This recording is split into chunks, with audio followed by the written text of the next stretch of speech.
estómago producido mucho ácido clorhídrico y el paciente no ha consumido mucha alimentación, pues hay una ulceración. Entonces, ¿qué quiere decir esto? Que ustedes no pueden recetar un medicamento, por ejemplo, que afecte la zona gástrica, que se desencapsule en el estómago, por ejemplo, un antiinflamatorio o un analgésico fuerte. ¿Por qué? Porque los analgésicos generalmente contienen derivados de la aspirina. La aspirina es un ácido salicílico y ese ácido aumenta ese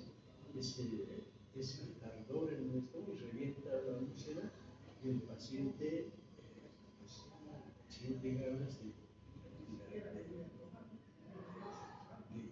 vómito, ¿no? Y a veces vomita sangre, a veces hasta por una hemorragia interna puede morir.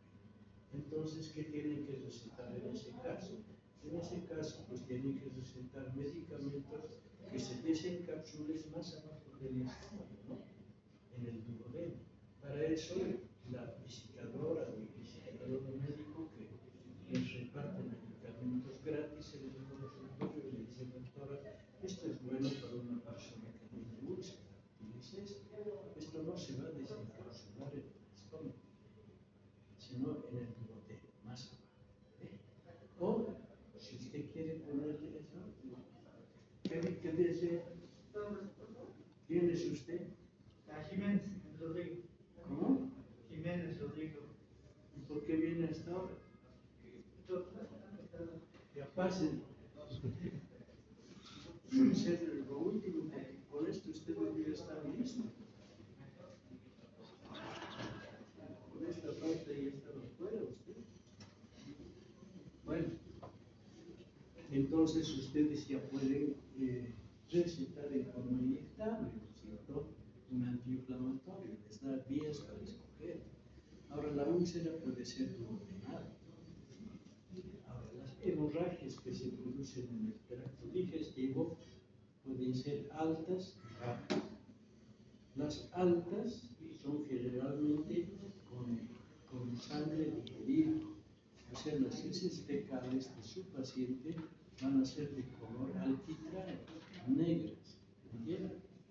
Las bajas son las que se producen en el colon, a nivel del intestino grueso, ¿entienden? Todas las que son de colon, ¿no?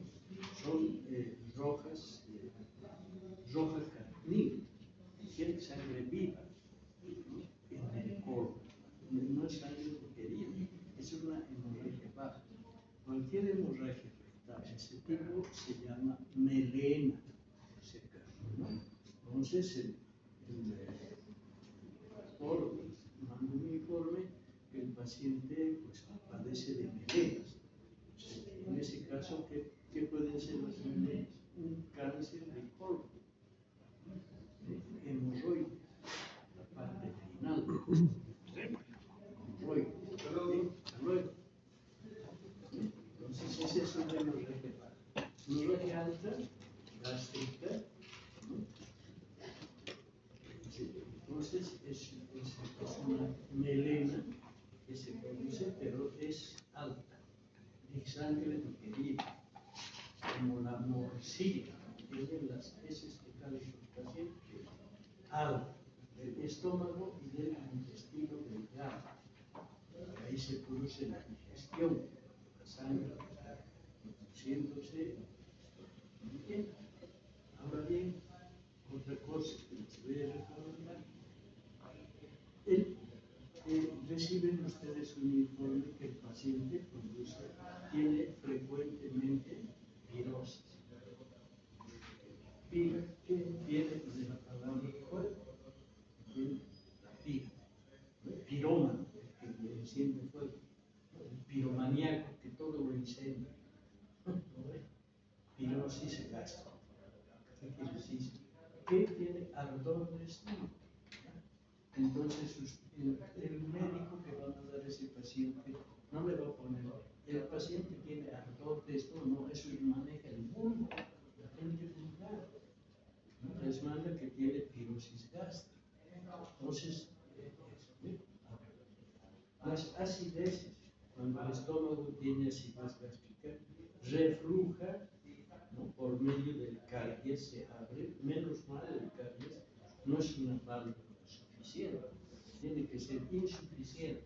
Entonces, el contenido gástrico sube al esófago. Eso se llama reflujo. Reflujo gástrico. Acidez, ese ácido que viene hacia el esófago es un reflujo que está viniendo. Ese reflujo a veces suele producir cáncer de esófago cuando se produce en la noche, especialmente cuando el paciente está durmiendo. Pues hay ese reflujo que puede dañar la mucosa del esófago, ¿no? Entonces, ahora, esos pacientes necesitan un tratamiento especial. Usted decía, curso superior de farmacología, les van a indicar qué tipos de analgésicos pueden utilizar, en forma inyectable, en forma por vía oral, pero lo que ustedes van a necesitar por vía oral, estamos tratando hoy. ¿Entienden? Y para eso tenemos que saber qué es el esófago, qué es el estómago, qué es el duodeno, qué es el ileoduodeno y qué es la válvula ileocólica, por qué esa válvula es suficiente y por qué el intestino grueso, ¿no? Que se llama colon, ¿no? También se producen ciertas alteraciones en el colon, ¿no? Y los cánceres que son frecuentes, que son cánceres de colon, ¿no? Bien, entonces en las horas vamos a ir viendo las que me interesa es que entiendan, y después no me interesa mucho las explicaciones. Un poquito más acá, nos acercamos.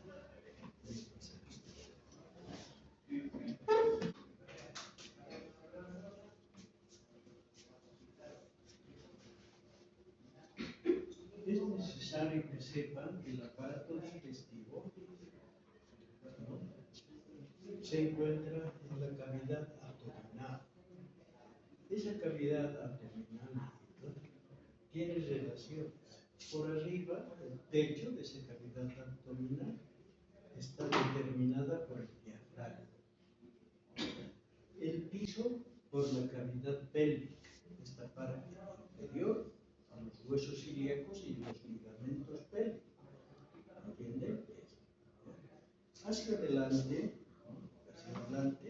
el estómago va a tener los siguientes planos: la piel, el tejido celular subcutáneo, una aponeurosis, músculos, el tejido submuscular, el peritoneo.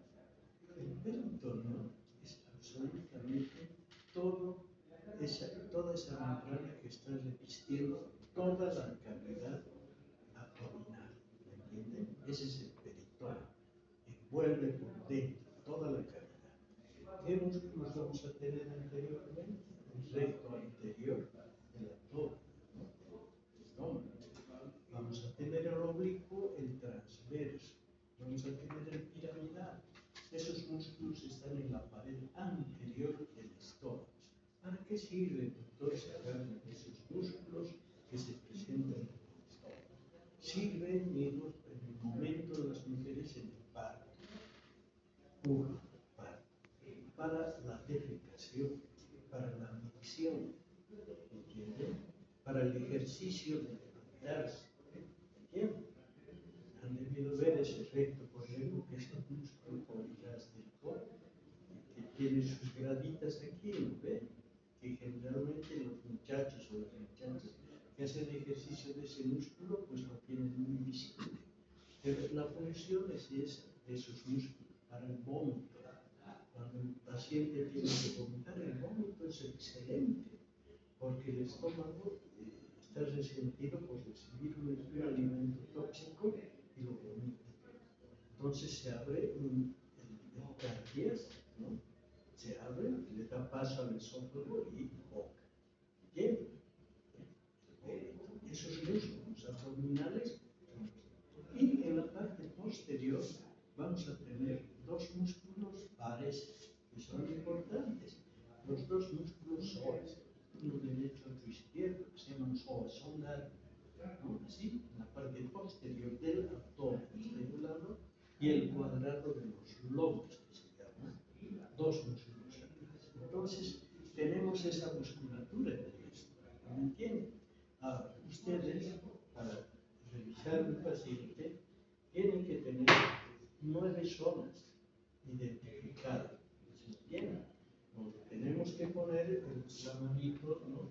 Y siempre tocar así como está esa zona, sabiendo que cada órgano dentro del abdomen se proyecta en una zona superficial del abdomen. ¿De acuerdo? Aquí vamos a tener esa zona. Entonces, ahora, miren, de ese peritoneo que está envolviendo todo el abdomen, salen desdoblamientos. Ese peritoneo es parietal, o sea que está parietal, ¿entiende? Pero salen prolongaciones de ese peritoneo que van a envolver diferentes órganos, como ser el intestino, el estómago, el páncreas, todo eso, que se llaman mesos, ¿no? Son los mesos que van a envolver. Ese es el peritoneo, pero ese peritoneo ya va a los órganos, ¿me entiende? Por lo tanto, se llama peritoneo visceral, ¿me entiende? El peritoneo visceral. El otro es el peritoneo parietal. Dependiente de ese peritoneo parietal son los mesos que van a salir y van a cubrir diferentes órganos, ¿no? Y vamos a tener inclusive ligamentos suspensorios, vamos a tener los mesocólicos, los grandes, los epiplones, ¿no? El epiplón mayor, el epiplón menor, ¿no? El epiplón mayor, el que va desde el estómago, desde la úlcera diafragma, ¿no? Es el caso mesocárdico. Ahora hay dependientes de eso, ¿no? Bien. Aquí tenemos, estos son los platos. Esta línea de acá, aquí, pasa por la 10ª costilla. Y esta de aquí pasa por el ligamento inguinal. Esta es por el ligamento inguinal hacia abajo, aquí también esta, pero esta de una cresta ilíaca a la otra pasa por la parte inguinal. Cresta ilíaca es esta crestita que tenemos en la cadera, del hueso ilíaco, ¿entiendes? Esta es la cresta ilíaca, esto de aquí, que nos podemos tocar todos, ¿no? Aquí, cresta ilíaca. De aquí a aquí pasa eso, ¿no? Esta línea de abajo. Entonces, miren, tenemos cuántos cuadrantes. Esta parte de aquí es derecha, es como si yo estuviera aquí, así, ¿entienden? Esto es derecha. Por lo tanto, aquí vamos a tener el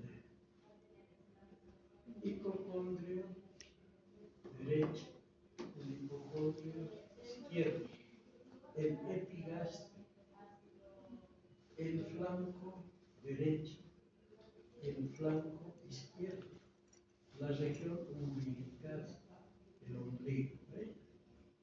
Esta es la fosa ilíaca derecha, esta es la fosa ilíaca izquierda, y este es el hipogastrio. Hipo, porque va epi hacia arriba, hipogastrio. ¿Bien? Entonces aquí ya nosotros vamos a saber cómo a este nivel vamos a poder palpar el estómago. A este nivel los ovarios en las mujeres y en los varones generalmente se produce el dolor acá cuando es apendicular. El apéndice está ubicado en esta parte, en la fosa ilíaca derecha. Ahí, en esta fosa ilíaca. El dolor en esa fosa ilíaca es apendicular, porque ahí está el apéndice. Ahí comienza el colon ascendente, el transverso el descendente, el iliopélvico y el recto. ¿Entiendes? Aquí comienza el ascendente, al lado derecho. Por lo tanto, en este flanco podemos palpar el colon descendente. Aquí el estómago y el colon transverso, los dolores. ¿Ve? A este lado el hígado, que más o menos viene acá, la parte más acá y acá un poco el hígado se transforma en todo ese lado. ¿Ve? A este lado, pues vamos a tener el vaso, el páncreas, ¿no? Los intestinos, la rama intestinal. Aquí el duodeno, a ese lugar, el duodeno. Entonces vamos a palpar acá esto. En esta parte de acá, el dolor abdominal en esta parte, es el colon iliopélvico. Un dolor a veces se siente en ese lugar, ¿cierto? Y en esta parte ya es genital. ¿Entienden? Entonces esos son los 9 que nosotros podemos palpar para saber dónde es el dolor que siente el paciente.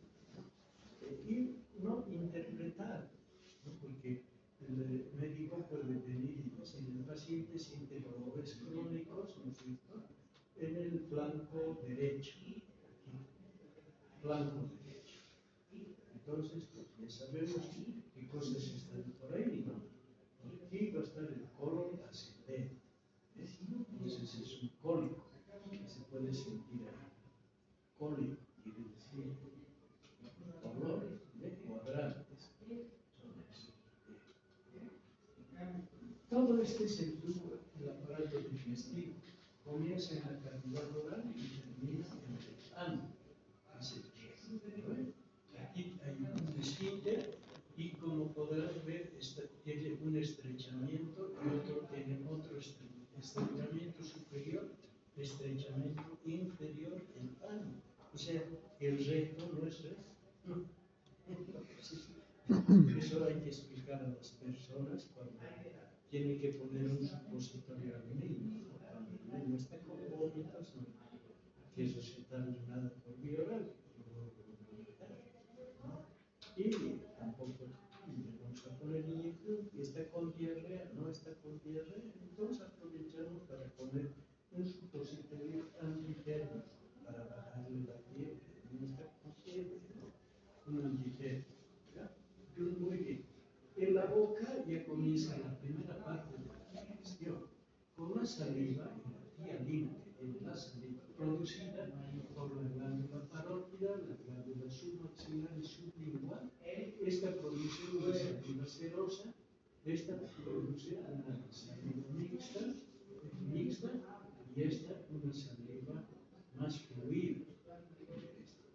Entonces, todas estas tres salivas que utilizan se forman el bolo alimenticio. Aquí ya los almidones se transforman en azúcares. Ya tenemos aquí la primera parte de la digestión. De aquí hasta aquí, más o menos mide 10 metros. ¿No? Bien. Entonces, en la boca que se forma el bolo alimenticio, penetra al esófago, a la faringe primero, a la orofaringe, que está acá, se cierra el tubo respiratorio, se cierra y el alimento corre por acá. Esta parte del esófago es la más larga, la que viene de la parte inferior de la faringe, por medio de la pinza de Jackson que se abre. Entonces el alimento líquido inmediatamente pasa hacia el estómago. En cambio, el alimento masticado, el bolo alimenticio, tarda entre 2 a 3 segundos. El esófago, ya hemos visto anteriormente, ¿no es cierto?, cómo se relaciona hacia adelante con la tráquea, ¿no? La tráquea está. Y por detrás se relaciona pues, con un espacio con con la polionosis y los músculos prevertebrales, ¿no? Hacia atrás, ¿no? Y tiene sus relaciones con la aorta, eso ya lo hemos visto, ¿no? Luego, este esófago va a estar inervado por el nervio neurogástrico mediante ramas del nervio laríngeo inferior, ¿no? Y laríngeo superior. el neurogástrico izquierdo se pone delante y el neurogástrico derecho por detrás, ¿no? Este esófago está plegado de adelante hacia atrás. Solo se abre cuando vas a recibir alimento, a diferencia del tubo respiratorio, que está permanentemente abierto. Este no. A veces se produce estenosis. Estenosis quiere decir estrangulamiento, cuando el paciente no puede deglutir. Es por un tumor o alguna cosa que se produce en el esófago. Ahora bien, a este nivel, el esófago ya no es torácico, es abdominal. El esófago abdominal ya está con mesos del estómago.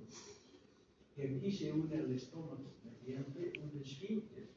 Este esfínter se llama cardias. Este cardias, bendita, la inteligencia superior del universo que creó el cuerpo humano, hizo que no fuera suficiente. Porque si fuera una válvula suficiente, lo que entraría al estómago no podría salir en vómito acá. No sé si hubiéramos estado fuera del planeta, intoxicados con cualquier cosa, muertos.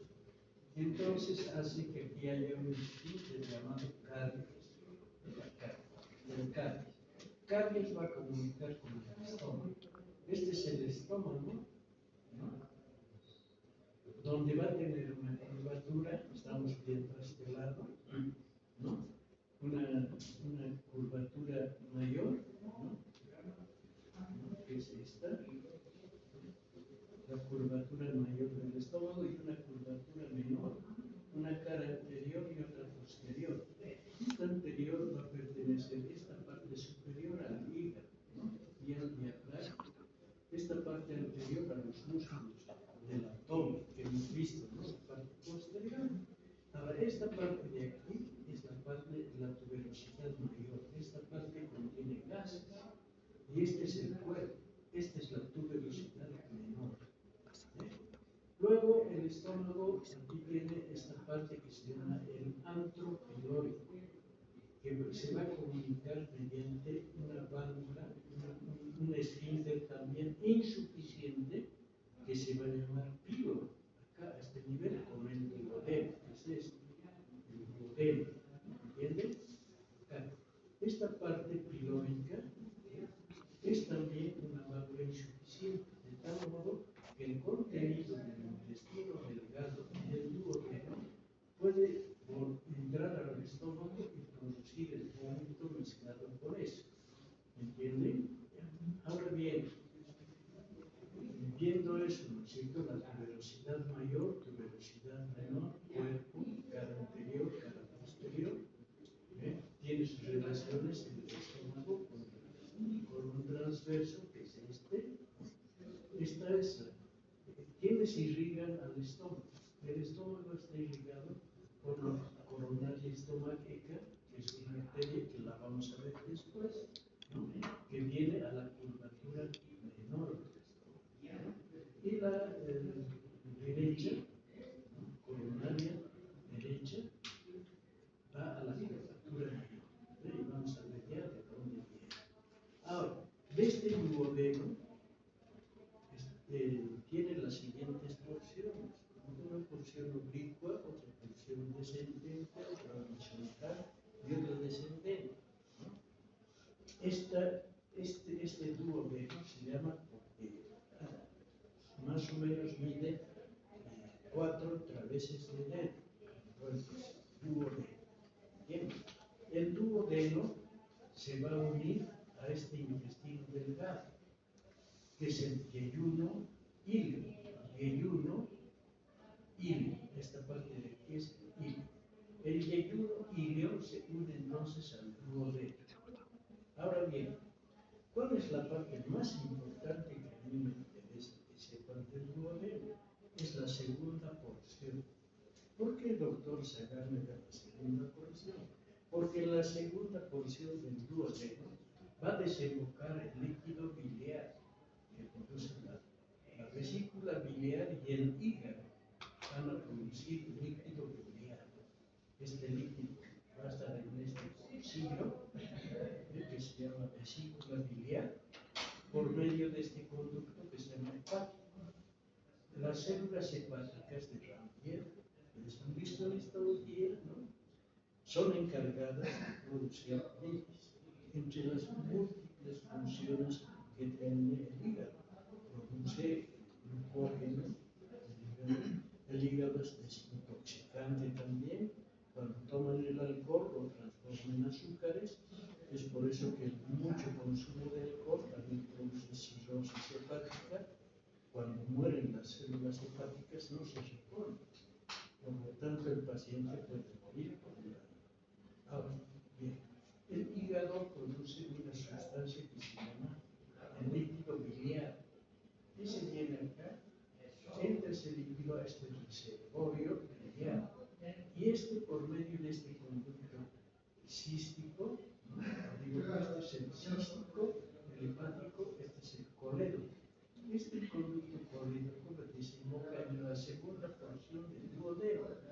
Ahora miren aquí, cuando nosotros hemos consumido un chanchito, grasa, viene por aquí la grasita, viene al estómago, al pasar por la segunda porción del duodeno, estimula inmediatamente a la vesícula biliar y al hígado para que le den bilis. Esto se contrae y el líquido biliar viene por este conducto, ¿no?, por el conducto colédoco a la segunda porción, y esas grasas que están pasando por aquí las atomiza como un spray. ¿Entienden? ¿Para qué? Para que sea después el yeyuno íleo el que absorba esa grasa, ¿entienden? La transforma en energía para llevar a los músculos, o bien lo que le sobra lo va a transformar en gordura, en grasa. El paciente que ya no necesita de los músculos energía de esa grasa, la transforma pues en grasa se puede decir, digamos, como ustedes guardan en un depósito algo cuando van a utilizar, ¿entienden? Por ejemplo, ese paciente su gordura la puede bajar haciendo dieta, no comiendo más grasas y corriendo. Entonces, los músculos van a requerir energía. ¿Y dónde van a acudir? A los cúmulos de grasa, por lo tanto van a adelgazar. ¿Ven? Entonces, eso es. Ahora, miren, en este conductito de acá, el médico les va a indicar a ustedes que su paciente, ¿no?, sufre de una colelitiasis. Colelitiasis, ¿qué quiere decir? Colédoco con piedras. Piedras que se han producido. ¿Qué son las piedras? Son fragmentos de calcio que tiene la bilis. Bien, entonces esto se carga de cálculos, ¿no? ¿Y cómo sabemos eso? Por una colecistografía. Hacemos una radiografía y vemos acá piedras. Entonces, cuando el paciente ha comido grasa, viene aquí, estimula la vesícula va y se encuentra piedras aquí, comienzan a querer pasar este conducto y viene el famoso cólico hepático. Se dobla el paciente con un dolor terrible, ¿entiendes? Entonces le hacen la colecistografía y encuentran líquidos, piedritas, líquidos, que se llama colédoco. Entonces, ¿qué tienen que hacer? Operar la vesícula. Sacan la vesícula, destraban esto y solamente este conducto hepático lo conectan a todo esto. Ese es el paciente que se somete a una colecistotomía, operación de. Entonces, cuando un paciente tiene colelitiasis, es conveniente que coma cerdo, paltas, todas esas grasas que van a estimular a que se produzca un cólico. No. Ahora, cuando sea operado, sí, pues va a poder comer, no hay entonces ya saben, esta vía la va a dar el hígado. Este es el reservorio que va a estar en la cara inferior del hígado. Esta es la cara superior del hígado. Este es el flanco derecho. Este es el flanco izquierdo. ¿No? Hacia la derecha es la curvatura menor, la curvatura mayor del estómago. El duodeno. Entonces, ¿cuál es la segunda porción del duodeno? Ahora, ¿por qué la segunda porción del duodeno también es importante? Porque también el páncreas juega un papel importante en la digestión. Para la digestión ya de los otros elementos, actúa el páncreas, que tiene cabeza, cuerpo y cola. Y en el páncreas, al estudiar la histología, existen los islotes de Langerhans y las células beta y las células alfa. El páncreas tiene doble significado. Uno, que va a producir insulina, que es una hormona que va a regular la cantidad de azúcar en la sangre. Cuando el paciente no tiene mucha insulina, se produce la diabetes en los pacientes, ¿no? Diabetes por si no es diabetes, que dice diabetes, ¿ya? Ese es el paciente que... Ahora, ¿por qué es importante cuando un paciente recibe ustedes el informe médico que el paciente está con diabetes avanzada? Muy bien. ¿Cuánto debe tener en sangre un paciente? Máximo hasta 100 gramos en ayunas. Mayormente a los 100 el paciente está con diabetes. Y doctor Sagarra, ¿por qué nos interesa a nosotros un paciente con diabetes? Les interesa, hijos, porque cuando hacen una extracción o cuando hacen una incisión en boca, muy difícilmente les va a cicatrizar. Un paciente hay que bajar. Se baja la diabetes, doctor, para hacer una incisión, se baja. Hay medicamentos que se utilizan, ¿no?, para estimular al páncreas para que produzca, y al paciente se le dice que venga en ayunas para hacerle su incisión cuando sus niveles de azúcar están por debajo de 100. Entonces ustedes actúan tranquilamente, quirúrgicamente, porque si ese paciente está con diabetes en el momento de su cirugía, ese paciente no va a tener una cicatrización adecuada, va a tener hemorragia. ¿Bien? Entonces, eso se produce por deficiencias pancreáticas, ¿no? Actualmente se está queriendo curar la diabetes poniéndose el plasmatre para que produzcan las células beta, para que produzcan la suficiente cantidad de insulina. A veces hay pacientes que tienen que inyectarse insulina para tener niveles de azúcar, porque los niveles altos de azúcar no solamente influyen en la cicatrización de las heridas, sino también la pérdida de la vista, ¿no? El paciente diabético que no se controla puede perder la vista o amputaciones de piernas. ¿Por qué? Porque las arterias se pegan tanto con el azúcar que no permiten una circulación, ¿no? Entonces, es importante desde el punto de vista de nuestra profesión conocer esto de esa manera. Ahora no les explico porque ustedes no operan esto, ¿no? ¿Con qué se relaciona este tipo de esto, no? ¿De acuerdo?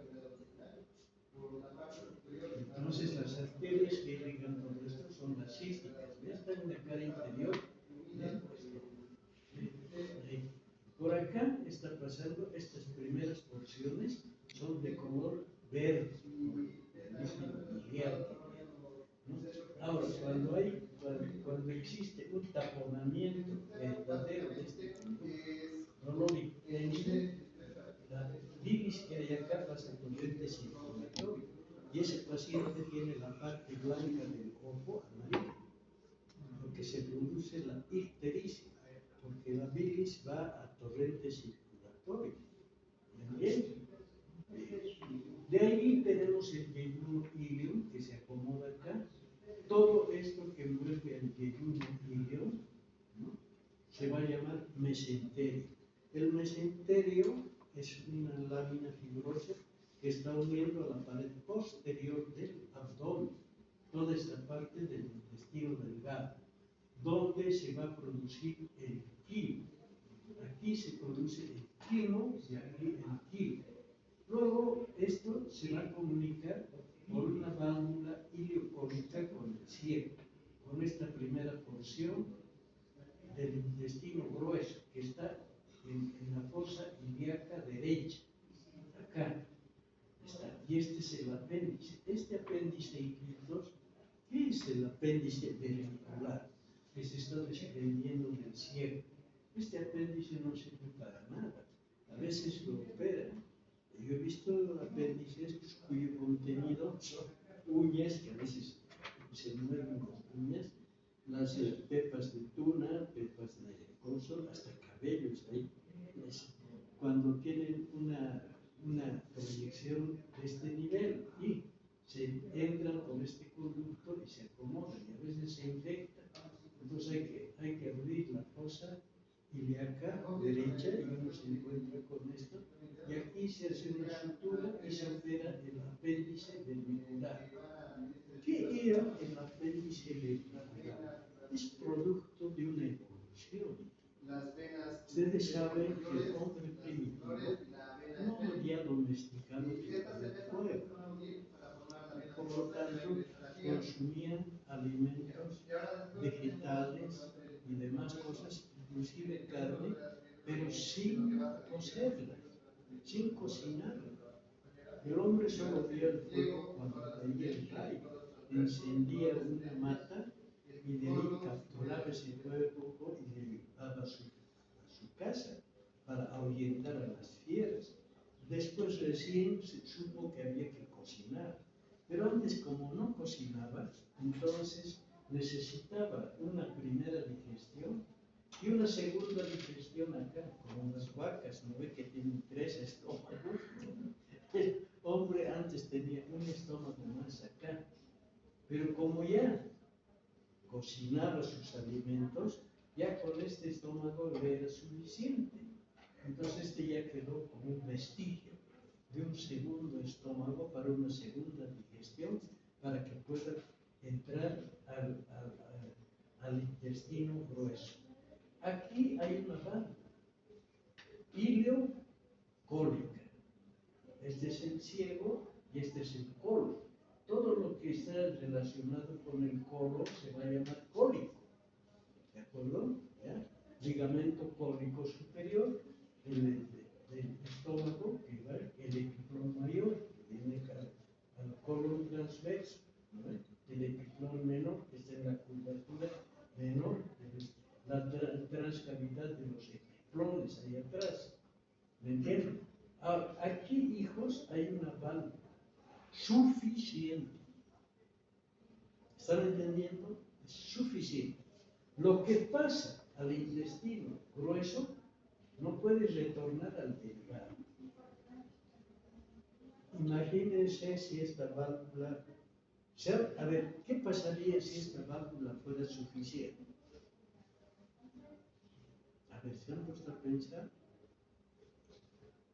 O digo, perdón, si esta válvula fuera insuficiente, ¿qué acontecería?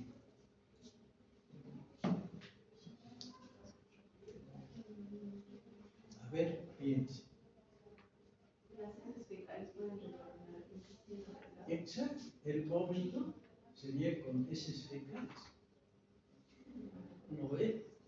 ¿Por qué? Porque retornarían del colon, que ya aquí hay heces fecales, aquí en todo esto, ¿no? Ha pasado todo el hilo acá. Lo que pasa aquí ya no retorna. Pasa. Y aquí le dicen precisamente la tranca del boticario. El boticario, antes a los farmacéuticos les decían los boticarios porque tenían botica. Y los boticarios siempre recetaban a sus pacientes